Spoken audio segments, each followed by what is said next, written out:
नमस्कार। दिल से स्टोरीज ऑफ इंस्पायरिंग विमेन। आज हम लोग एपिसोड 2 में आप लोगों को मिलवा रहे हैं मृदुल भसीन जी से, founder trustee Muskan foundation for road safety. हमने दुनिया में देखा है कि बदलाव एक इंसान ही लाता है और ऐसे ही कुछ महिलाओं से दिल से हम आपको मिलवा रहे हैं। मेरे साथ है मृदुल भसीन। मृदुल जी, दिल से मैं आपका बहुत बहुत दिल से स्वागत करती हूँ। मृदुल जी, आप फाउंडर ट्रस्टी हैं मुस्कान फाउंडेशन फॉर रोड सेफ्टी के लिए। तो आज जो लोग भी हमारा शो देख रहे हैं, जो भी हमारे साथ अलग अलग सोशल मीडिया चैनल्स पे जुड़े हैं, आप उन्हें बताइए कि सबसे पहले तो मुस्कान ये नाम कहाँ से आया और ये फॉर रोड सेफ्टी आपने मतलब इस सुरक्षा के लिए क्यों ये कार्य शुरू करा, और वो भी 21 साल पहले, तो बताएं। मैं आपको पहले ये बताना चाहूँगी कि हमने शुरू क्यों किया। हमने मुस्कान की शुरुआत इसलिए एक बहुत व्यक्तिगत कारण से की। मेरे 2 बच्चों में से मेरी छोटी बेटी जो थी, छोटी 16 वर्ष की दूरवा, बहुत वाइब्रेंट और प्यारी सी बच्ची थी, जैसे कि हम सबकी बेटियां होती हैं। वो एक रोड एक्सीडेंट में हमारे बीच में नहीं रही, और आप सोच सकते हैं कि वो सदमा क्या होता है। As a mother, as a person who loves the dear ones, ये सदमा ऐसा था जिससे ज़िंदगी ठहर ही नहीं गई, बल्कि ऐसा लगा कि बस ख़त्म हो गई। तो उसको छोड़िए, वो सदमा क्या था, उससे उबरना बहुत मुश्किल था। लेकिन मुस्कान की शुरुआत उसकी दूरवा की स्मृति में हुई। आपने पूछा कि मुस्कान क्यों नाम रखा। मैं दूरवा को अक्सर कहती थी, तुम मुस्कान नहीं समझती, तुम्हें स्माइल करना नहीं आता, तुम हरदम अपनी बत्ती सी दिखाती रहती हो, क्योंकि वो बहुत हंसती थी। तो हमको कुछ मित्रों ने कहा कि आप इस संस्था का नाम जो आप शुरू करने जा रहे हैं, आप मुस्कान रखिए। तो हमने उसका नाम रखा मुस्कान फॉर रोड सेफ्टी। आप समझ सकते हैं, क्योंकि उसकी सड़क दुर्घटना में वो चली गई हमें छोड़ के। तो हम इसी क्षेत्र में काम करना चाह रहे थे, लेकिन विश्वास मानिए, हम इतने अनपढ़ थे, इस क्षेत्र से इतने अनजान थे कि हमें एक बार को तो लगा कि हम इस क्षेत्र में काम कर पाएंगे कि नहीं कर पाएंगे। दूरवा के एक टीचर हैं, संदीप सेठी, जो बड़े आदर्श किस्म के टीचर हैं, उन्होंने हमें सजेस्ट किया। एक ज़िंदगी के इतनी बड़ी ट्रेजेडी से आपने एक मीनिंग निकाल के दूसरों को ज़िंदगी देनी शुरू करी। इस अंधकार में ये रोशनी, ये ख्याल कहाँ से आया, पहले ये बताइए। जैसा कि सदमा अकस्मात था, ये आइडिया कि हम सड़क सुरक्षा पे काम करें, ये भी उतना ही अकस्मात था। मेरी बिटिया दूरवा के एक टीचर थे, संदीप सेठी। कौन से स्कूल में थी बेटी? SMS में थी, वो उस समय पढ़ रही थी। 11वीं का एग्ज़ाम उसने पास किया था। She was just 16 at the prime. And तो संदीप ने कहा कि मैम, आप सड़क सुरक्षा पे काम करिए। और उनका ये जो सजेशन था, ये हमें बड़ा अटपटा लगा। फ्रैंकली स्पीकिंग, हमें बहुत हृदयहीन भी लगा। हमें लगा, कब, कितने दिन हो चुके थे, कब की बात है? ये शायद दूसरे या तीसरे दिन की बात है। तो बिल्कुल समझ में नहीं आया कि ये क्या इनका सजेशन है। तो फिर उन्होंने समझाया कि मैम, मेरे कई स्टूडेंट्स जा चुके हैं सड़कों पे इस तरह से, या तो स्पीडिंग करते हुए या किसी ड्रंक ड्राइवर की वजह से, और मेरे दिल में बड़े दिनों से आइडिया है। अब मेरी ये स्टूडेंट चली गई, मैम प्लीज़ इसमें बात करते हैं, अपन इसके बारे में, इस क्षेत्र में काम करते हैं। ये क्षेत्र, आप विश्वास मानिए, इतना अनजाना था, बिल्कुल अनपढ़ थे मैं और मेरे हस्बैंड, और हमें लग रहा था हम करेंगे क्या इसमें। वैसे तो देखिए, मैं PhD हूँ, MA कर चुकी हूँ, ज्ञान है थोड़ा बहुत, किताबें बहुत पढ़ती हूँ, लेकिन सड़क सुरक्षा पे कभी कोई एक रेगुलर किताब कभी पढ़ के ही नहीं देखी। तो हम कैसे काम करेंगे, और ऐसा लगा कि नहीं कर पाएंगे। लेकिन हम वो वाकई देवदूत थे जिन्होंने ये आइडिया दिया, और हमने शुरुआत की और अपने आप को एजुकेट करना शुरू किया। आपने शुरू कैसे किया, मतलब कहाँ गए, किससे बात करी कि अब क्या करें भाई, रोड सुरक्षा यस, बट नाउ व्हाट? 3 मई 1999 को ये हादसा हुआ था, और 6 को दूरवा का बर्थडे था। तो उसकी बर्थडे की तैयारी चल रही थी। तो बच्चे एक दिन पहले, उसके सारे स्कूल के बच्चे सफ़ेद रंग के खूब सारे फूल लेके नीचे मेरे ड्राइंग रूम में आए, और वो सब बैठ गए। सभी सकते में थे, समझ नहीं आ रहा था क्या करें। तो धीरे से एक सुर उठा कहीं से, एक बच्ची जो उसकी बहुत प्यारी सहेली थी, वो गाने लगी, हम होंगे कामयाब। वो फूल, वो माहौल, वो बच्चों के चेहरे मैं कभी नहीं भूल सकती। और हमने अचानक ही हम दोनों को ऐसा लगा कि हाँ, हमें इसी क्षेत्र में काम करना है। यदि एक दूरवा चली गई तो और कोई दूरवा इस तरह से न जाए, कम से कम हम कोशिश तो कर सकते हैं। तो ये it was a resolution on that day, very soon after the event that we had it. And विश्वास मानिए, ज़िंदगी उसके बाद बेहतर ही होती गई। वो कभी उसकी याद ने हमें नहीं छोड़ा, लेकिन उसने हमको रुलाया भी और हंसाया भी। कैसी वो बच्ची थी, शायद इसीलिए आई थी, उसकी छोटी सी ज़िंदगी का शायद यही पर्पस था। बहुत सारे लोग, परिंदे हमारे जीवन में आते हैं, हमारे जीवन की डाल पे बैठते हैं और उड़ जाते हैं अपना गीत गा के। कुछ ऐसा ही था उसका भी, और उसकी एनर्जी आज तक हमारे साथ है। आंसुओं के बीच में, मुस्कुराहटों के बीच में, मुस्कान के बीच में वो हरदम बनी रहती है। और ऐसा नहीं है कि हम दुखी ही दुखी हैं, हमें बहुत खुशियाँ मिली जब हमने शुरुआत, हम लोग को लगा। मैम शुरुआत कैसे करी, क्या किया, सबसे पहले क्या किया कि भाई अब क्या करें? हमें एकदम प्रेरणा सबसे पहले यही हुई कि हम बच्चों के साथ काम करेंगे। लेकिन जैसे आपने कहा इन्फॉर्मेशन, नॉलेज, किससे बात करी करना? हमारे एक मित्र थे, आईपीएस ऑफिसर थे, जो ऑफ कोर्स मेरे बच्चों के अंकल भी थे।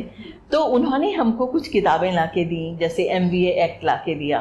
आप सोच सकते, पढ़ना बड़ा मुश्किल था, बहुत ड्राई सब्जेक्ट है सड़क सुरक्षा, लेकिन हमने पढ़ना शुरू किया। छोटी छोटी बुकलेट्स को हम देखने लगे। तब आप सही कह रहे हैं कि रिटन मटेरियल ज़्यादा होता था बजाय गूगल पे जाना, और हम लोग अनाड़ी भी थे, हमें आज तक भी बहुत हम लोग IT सावी नहीं हैं।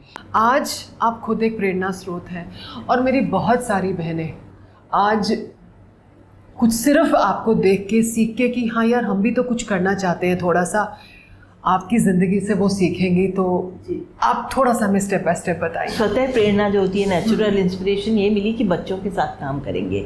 तो हमने प्राइमरी के बच्चों के साथ काम करना शुरू किया, फिर धीरे धीरे 12th के बच्चों तक हम काम करने लगे। तो आप सोच सकते हैं कि उन बच्चों को हमको क्या बताना है, सड़क कैसे क्रॉस करनी है, स्पीडिंग नहीं करनी है, उम्र नहीं है तो वो वाहन नहीं चलाना है, माँ बाप से जिद नहीं करनी है कि मुझे मोपेड दिलाइए या मोटर बाइक दिलाइए। और आप वो सारी बातें कर रही हैं जो बच्चे नहीं सुनना चाहते, नहीं सुनना चाहते, और पेरेंट्स गिव इन कर देते हैं। अनीता, पेरेंट्स गिव इन कर देते हैं, क्योंकि वो कहते हैं मैं 12th करके हटूंगा, या मैं 10th पास करूंगा, या मैं टॉप करूंगा, तो आप मुझे क्या देंगे, मुझे मोटर बाइक चाहिए, और पेरेंट्स दे देते। कई पेरेंट्स तो केवल दिखावे के कारण अपनी बहुत बड़ी कोई महंगी सी कार, ऑडी या कुछ बच्चों को थमा देते हैं। उनको बड़ा प्राउड महसूस होता है कि मेरा बच्चा कार चला रहा है। ये बहुत बड़ा अपराध है। और अभी जो लॉ पास हुआ है 2016 का जो अमेंडमेंट है मोटर व्हीकल एक्ट का, उसमें माँ बाप के लिए सजा है यदि आप अंडर एज आपका बच्चा ड्राइव कर रहा है। तो इस तरह के जो ज्ञान था कि एक इस उम्र ब्रैकेट के बच्चे को क्या जानना ज़रूरी है, वो हमने पढ़ा, उसका मॉड्यूल बनाया। फिर हमने थोड़े से आगे के जो साइकिल का ग्रुप होता है उन बच्चों का हमने एजुकेशन मॉड्यूल बनाया। और मैं ये आपको बताना चाहती हूँ कि मेरी ज़िंदगी के करियर की शुरुआत एज अ लेक्चरर हुई थी, और मैं इंग्लिश पढ़ाती थी कुरुक्षेत्र यूनिवर्सिटी में। तो वो टीचर का माइंडसेट था। CBSE को भी हमने अप्रोच किया, उनके जो चेयरमैन थे उनको हमने प्रेजेंटेशन दिया, CBSE ने स्वीकार किया। It was a great achievement. 2 सवाल पूछूंगी, पर्सनल हैं, लेकिन मुझे लगता है कि कहीं ना कहीं आज जो एक विमेन आइकल मृदुल भसीन हमारे सामने है, उसकी नींव पे ये है कि जब कोई घर में एकदम से कुछ ऐसी आपदा की स्थिति आती है तो या तो अ फैमिली कम्स टुगेदर या वो बिखर जाती है। बट दोनों पॉसिबिलिटीज़ में the family goes through a immense amount of stress. आपने प्रमोद जी को कैसे सपोर्ट किया और उन्होंने आपको कैसे सपोर्ट किया? एक हस्बैंड वाइफ ही होते हैं जो एक बच्चे का सुख और दुख बराबर में बांटते हैं। जी, शुरू में आप इतना ज़्यादा उसमें डूब जाते हैं कि आपको ये नहीं पता चलता कि मैं वाइफ हूँ, सिस्टर हूँ या मदर हूँ। You are just a mother who has lost her child. वो इतना ओवर पावरिंग होता है कि उसके बियॉन्ड कुछ नहीं हो सकता। हाँ, 10, 15, 20, 25 दिन बाद आपको लगता है oh I have a home, I have a son. आप विश्वास मानिए, मुझे ऐसा हो गया था जैसे कि मैं अपने बेटे से बात नहीं करती थी। मुझे पता नहीं क्या एक अजीब सा बैरियर आ गया था, मैं उससे बात नहीं करती थी। लेकिन शांतनु का अपना दुख भी तो होगा, उसकी भी तो बहन रही, बड़ा था। एक बहुत मतलब ऑड सी इंसिडेंट हुई थी जिसमें मुझे महसूस हुआ कि मैं शांतनु से कम्युनिकेट क्यों नहीं कर रही हूँ, मैं कैसी मदर हूँ, and I came back from that. इसी तरह से हस्बैंड के साथ भी हुआ था। जब थोड़ा सा आप उबरते हो, 5-6 दिन गुजर जाते हैं, देन वो हैंड होल्डिंग की आपकी होती है कि you are remembering the child together, या you remember the child together. लेकिन आज तक भी विश्वास मानिए उस दुख को हम शांतनु के सामने बहुत ओपनली एक्सप्रेस नहीं कर पाए हैं। अब इतने सालों बाद, 20 साल बाद दूरवा का नाम आने लग गया है। जब हम नॉर्मल हो के उसका नाम लेते हैं, कई बार हंस भी लेते हैं उसकी किसी फनी सी बात को याद करके। सही बात। शुरू के 8-10 सालों में वो नहीं हुआ था और ये इस दुख ने हम सबको बांध दिया, लेकिन वो बहुत निशब्द बंधन था। उस बंधन में शब्द नहीं थे और बहुत सारा कंपैशन, बहुत सारी यादें, बहुत सारी क्षमा, बहुत सारे परिवर्तन, बहुत सारे नई चीज़ें जुड़ गई। और जब हम मुस्कान में काम करने लगे तब तो ऐसा लगा कि हम जैसे एक ही हैं। आज भी ये है कि वो लास्ट वर्ड जो दूरवा का था, जब वो जा रही थी, निकल रही थी घर से, हम लोग घूमने जा रहे थे और वो अपनी किसी सहेली के साथ जा रही थी थोड़ी देर के लिए, और कोई एग्ज़ाम था उसमें, हेयर स्टाइलिंग में वो मॉडल थी।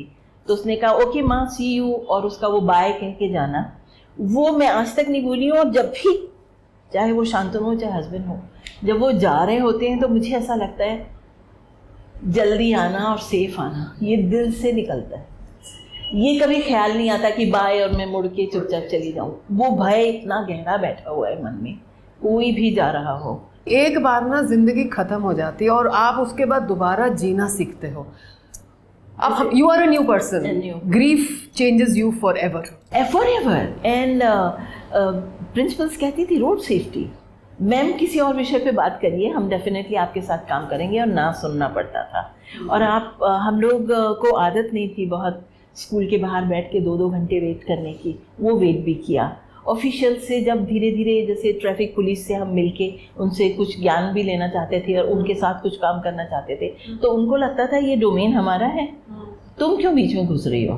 हेलमेट कंपलसरी हो, जयपुर में हुआ, फिर बाहर हुआ, उसके लिए 2001 में हम लोगों ने कैंपेन किया था। It was a massive campaign and perhaps the first one we did with 18-year-old boys and girls जो अपने मोपेड पे, अपनी मोटर बाइक्स पे थे। उनके साथ पुलिस का पूरा लवाजमा था क्योंकि सड़क पे जा रहा था ये प्रोसेशन, और सारे प्लेकार्ड्स वगैरह होल्ड करके, एंड इस तरह से हमने निकाला था। लगातार 7 दिन तक हमने ये कैंपेन किया था जिसमें वो पूरा पुलिस का लवाजमा। एंड आई मस्ट से कि उस समय पुलिस ने हमें बहुत सहयोग दिया, और उसके बाद हेलमेट जयपुर में कंपलसरी हुआ, फिर राजस्थान में, और फिर पैन इंडिया तो MBA एक्ट में लिखा हुआ था, तो ये वाली बात बहुत सामने आने लग गई। It resurfaced that helmet should be compulsory and why. ये अपने आप में बहुत बड़ा अचीवमेंट है। आप, प्रमोद भसीन साहब, शांतनु, मुस्कान NGO, जिसके साथ मुझे पता है कि हजारों लाखों लोग और बच्चे जुड़े हुए हैं, क्या काउंट करता है? वो दिल मेरा मृदुल भसीन का दिल नहीं रह गया। कोई भी दुखी हो, सड़क पे चल रहा हो, साइकिल चला रहा हो, बड़ी मुश्किल से चढ़ाई पे चढ़ रहा हो, रिक्शा वाला हो, कैसे दिल उससे जुड़ जाता था। मैं इसको प्रभु की कृपा मानती हूँ अनीता, क्योंकि ऐसा होता नहीं है। हम बहुत कोशिश करते हैं कि दूसरे का दुख हमारा हो जाए, ये हो गया है। भगवान के सामने बैठ के आप याद करते हो कि कहीं पे युद्ध में कितने सारे लोग मर रहे हैं, किसी का बच्चा है, वो कोई माँ जा रही है, कोई यूक्रेन का युद्ध हो रहा है, तो ये दूसरी तरह से डिफाइन होता है। दर्द जो है, दुख आपको कितना उदात्त बना देता है, ये भगवान किस तरह से आपको सिखाते हैं। ये दूसरे स्तर पे यदि आप देखें तो ये सफलता कि आज स्टेट गवर्नमेंट्स आपके पास आ रही हैं, कहीं के चीफ मिनिस्टर आपको उसके सेक्रेटरी ट्रांसपोर्ट के माध्यम से आपको कांटेक्ट कर रहे हैं। कोई एक ईमेल आपके पास आता है जो ये कहता है कि हम चाहते हैं कि आप उड़ीसा, बिहार, गुजरात, ऐसे ऐसे प्रदेशों में जहां हमने काम किया है, we were contacted by their governments. What an achievement. एक अदना सा व्यक्ति जिसने एक शुरुआत करी, जिसके पास पैसा नहीं है, गवर्नमेंट के पास फंड्स नहीं है उनको देने को। जो मेरी लाखों बहनें बैठ के ये कार्यक्रम आज देख रही हैं ना, उनके बहुत सारों के मन में ये प्रश्न है कि हाँ, मेरे पास एक अच्छा आइडिया है, मैं कुछ करना चाहती हूँ, लेकिन आज उसके पास फाइनेंस नहीं है, और जो कुछ वो थोड़ा बहुत अगर कमा रही है और उससे कुछ जोड़ पाई है, तो अधिकतर महिलाएं बच्चों के लिए और हस्बैंड के लिए और घर के लिए कहीं ना कहीं लगा देती है कि कुछ एक्स्ट्रा ये हो जाएगा। Finance is not an easy part of it. आपको शुरू में कितना आपने अपना खुद लगाया, कब आपने फंड रेजिंग शुरू करी और सपोर्ट कहाँ से मिली? जो भी दूरवा के लिए हमने सोचा था वो सब शुरू में लगा दिया, उसके बाद थोड़ा लगाते भी रहे, करते रहे, लेकिन कभी भी हमने जो अपने आसपास मित्र मंडली थी उनसे हमने नहीं मांगा। और मतलब बुरा मत मानिएगा, किसी ने कहा कि हम दे दें? नहीं क्योंकि वो उस समय उनको लगता था ये कर क्या रहे हैं। हमने किसी से पैसा नहीं मांगा और स्केल हमारा बहुत छोटा रहा। हम जहाँ भी जाते थे हमें लगता था हाँ हमारे पास जो नॉलेज है उसको हम दे रहे हैं। और वो छोटा सा ग्रुप हमारा 5-6 लोगों का था। दूरवा के जो मित्र थे उनका था, संदीप जो जिन्होंने हमको प्रेरणा दी, संदीप सेठी सर, उनके स्टूडेंट्स का ग्रुप था। वो इतना चार्ज और मोटिवेटेड ग्रुप था, मैं आपको बता नहीं सकती। वो न केवल हमें संभालते थे, वो हमारी एजुकेशन, प्रसारण, संदेश को देना, हमारे वॉलंटियर बन के स्कूलों में पढ़ाने जाना, वो सब होता रहा। हम लोग शायद ज़्यादा से ज़्यादा बच्चों को खाने पीने का ध्यान रखते थे एज अ मदर। मुझे लगता था खाने का टाइम हो गया, बच्चों को कुछ खाने के लिए देना चाहिए, बाहर है तो भी, घर में है तो भी। और ये सब हमने आज तक भी ऑफिस घर में ही है। ये एक तरह का कॉर्नर कटिंग है, क्योंकि आप कहाँ से 3 कमरे का ऑफिस हायर करेंगे तो घर, और आपको कहीं ना कहीं लगता होगा कि जो किराए में दूंगी उससे चलो, उससे अच्छा तो उतने ही 1000 बच्चों को मैं अवेयर कर दूं। हाँ, उतने ही उसी पैसे से। और ये जो आज जो एक CSR कैटेगरी होती है जिससे आप अच्छे से परिचित हैं, क्योंकि आप खुद एक कॉर्पोरेट में काम कर रही हैं, तो उस कैटेगरी में कहीं भी रोड सेफ्टी का नाम नहीं था। क्योंकि रोड सेफ्टी एक ऐसा विषय है, सड़क सुरक्षा ऐसा विषय है जिसे शुरू से मान लिया गया है ये सरकार का विषय है और इसमें दिल कहीं भी नहीं दिखता। आप यदि गरीब औरतों के लिए काम कर रहे हैं तो हृदय दिखता है सामने, दुख है। छोटे बच्चों के लिए, गरीब बच्चों के लिए काम कर रहे हैं, बेगर्स के लिए काम कर रहे हैं, स्कूल एजुकेशन का ध्यान रख रहे हैं, हर जगह आपको दिल धड़कता दिखाई देता है। लेकिन सड़क सुरक्षा जब आप बोलते हैं तो कहीं पे भी दिल धड़कता नहीं दिखता। तो वो समझाना बहुत मुश्किल था, तो इसलिए CSR में वो इंक्लूडेड ही नहीं था। It got included about 12 to 13-14 years back CS। और उसके लिए हमने बड़ी एडवोकेसी करी, चिट्ठियाँ लिखी, मंत्रालय को लिखते थे, ट्रांसपोर्ट डिपार्टमेंट केंद्र सरकार का जो, उनको लिखते थे। हमें नहीं पता हमारे कहने से हुआ या हमारे जैसे इक्का दुक्का 1-2 और काम कर रहे थे कहीं दूर दराज किसी प्रदेश में, उनके कहने से हुआ, या दुर्घटनाएं बहुत बढ़ गई इसलिए एक CSR बना। फिर उन फंड्स को हासिल करना अपने आप में एक जद्दोजहद है, लेकिन at least that category is there and if you are working good. और हम लोग को जैसे अवार्ड मिल गया, एक बार मिला और 2020 में भी मिला, तो उस अवार्ड से भी आपका एक तरह से कद थोड़ा सा ऊंचा होता है, आपकी क्रेडिबिलिटी बढ़ती है। ये अपने आप में एक तरह का अलंकरण नहीं है कि बड़ा सा हार पहन लिया आपने, ये एक तरह का आपके कद को ऊंचाई देता है ये, और आपके कार्य को एक स्टैम्प देता है, एक क्रेडिबिलिटी देता है कि इस रोड सेफ्टी में कार्य में मुस्कान। उसके कारण हमें साल भर में इक्का दुक्का CSR प्रोजेक्ट्स मिल जाते हैं, जिनसे हम अपने काफ़ी कुछ जो वो करवाना चाह रहे हैं वो भी करते हैं। और वो बहुत ईयर मार्क्ड होता है कि संस्था को एडमिनिस्ट्रेटिव वर्क के लिए कितना जाएगा, तो उससे आपका थोड़ा थोड़ा धीरे धीरे काम चलता है। कोई बहुत छोटा अमाउंट होता है, कोई बड़ा अमाउंट होता है, कोई काम आपका 5 दिन का होता है, कोई आपका 2 महीने का होता है, कोई आपका साल भर का होता है, कोई 2 साल का भी होता है, पर चलता रहता है। या लेकिन चलता रहता है। कोविड में कुछ नहीं था हाथ में, तो हम बस घर बैठे वो वेबिनार्स करते थे, रुके नहीं कभी भी, क्योंकि वो गति इतनी ज़्यादा आ गई थी, ऐसा लगता था रुकना मतलब कि मृत्यु। आप ठहर नहीं सकते, आपको कुछ ना कुछ करते जाना है।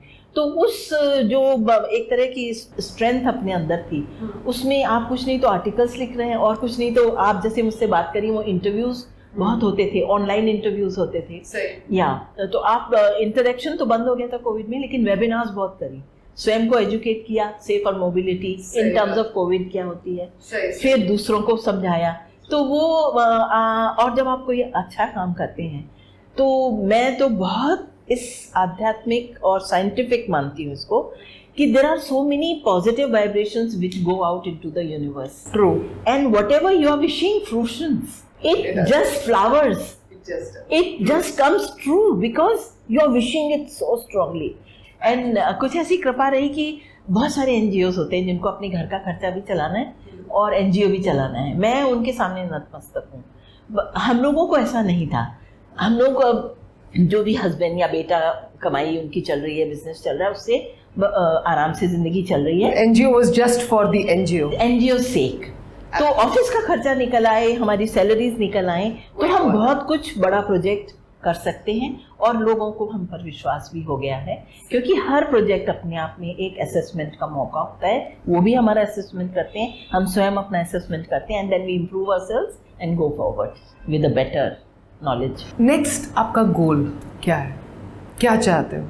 पता है अनीता, कई ऐसी इच्छाएं होती हैं जो फुलफिल पूरी नहीं होती, लेकिन यदि वो थोड़ी थोड़ी भी होती है ना, हमें लगता है कि एक्सीडेंट फ्री हो जाए। Sweden is an accident free country, काश इंडिया में ऐसा हो जाए। लेकिन साउथ एशिया, ये जो अपना रीजन है, इसमें हमारी सर्कमस्टांसेस एक जैसी हैं। बहुत पॉपुलेशन है, 1.7 बिलियन जो है साउथ एशिया की पॉपुलेशन जो है, वो दुनिया की टोटल पॉपुलेशन का 25% है। कितना बड़ा हिस्सा हमारे यहाँ उस पॉपुलेशन में। अच्छा, फिर इकोनॉमिक डिस्पैरिटीज बहुत हैं, कोई बहुत गरीब है तो कोई एकदम ही शीर्ष पे पहुंचा हुआ है, दुनिया में 10वां उसका नंबर है या चौथा नंबर है या पहला नंबर है, इतना पैसा है उसके पास। तो इस डिस्पैरिटी के बीच में आप करें तो करें क्या? सड़कों पे यदि कारें ज़्यादा चल रही हैं, बेचारा साइकिल वाला सिमट के गली में घुस के चल रहा है, ये किस लिए है? क्योंकि हमारे यहाँ इकोनॉमिक डिस्पैरिटी बहुत ज़्यादा है।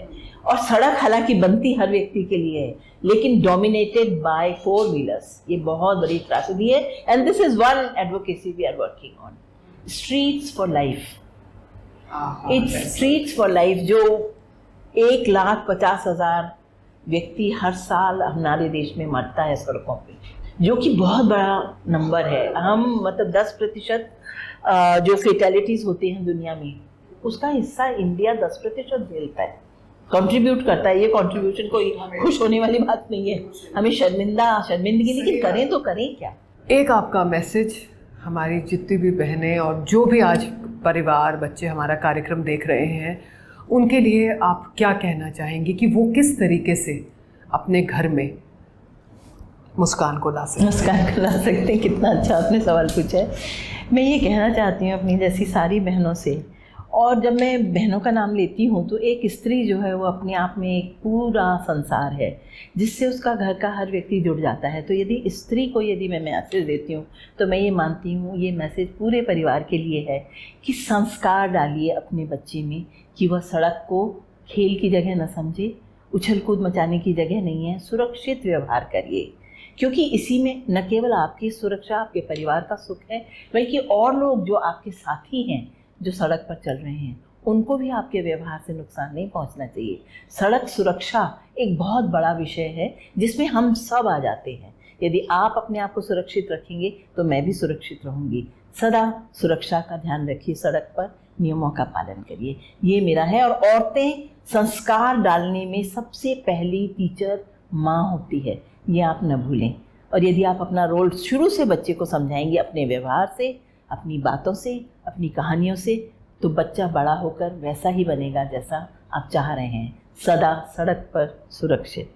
देखिए, बहुत छोटी सी बात है जो हम हमेशा कहते हैं, बच्चे आपके व्यवहार से सीखते हैं, ठीक है? तो घर में हम उसी व्यवहार को लेकर आए जो हम कल चाहते हैं। अगर आप ये चाहते हो कि आपका बच्चा बड़ा होके हेलमेट नहीं पहने, रैश ड्राइविंग करे, तो आप वही करो जो आप आज करते आ रहे हो। लेकिन अगर आप ये चाहते हो कि आपका बच्चा खुद सड़क पर सुरक्षित रहे और दूसरों को भी सुरक्षित रहने दे, तो उसी बिहेवियर को आज अपने घर में लेकर आए।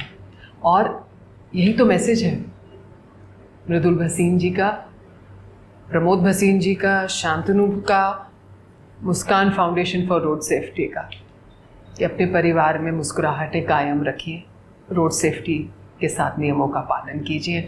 मृदुल जी, मैं आपका शुक्रिया अदा करना चाहूँगी। मुझे लगता है कि आज हमारे शो से अगर एक परिवार भी रोड सेफ्टी पर अवेयर हो जाता है तो जीत हमारी है। आप सही कह रही हैं Anita. Thank you so much for giving me this opportunity. Same है ma'am, thank you so much. Vandana Chandana also who chose me out of the blue, thank you so much, thank you so much. तो ये था episode 2 दिल से, stories of inspiring women, the power of one. हम भी कहीं ना कहीं दुनिया बदल सकते हैं, बस दिल से।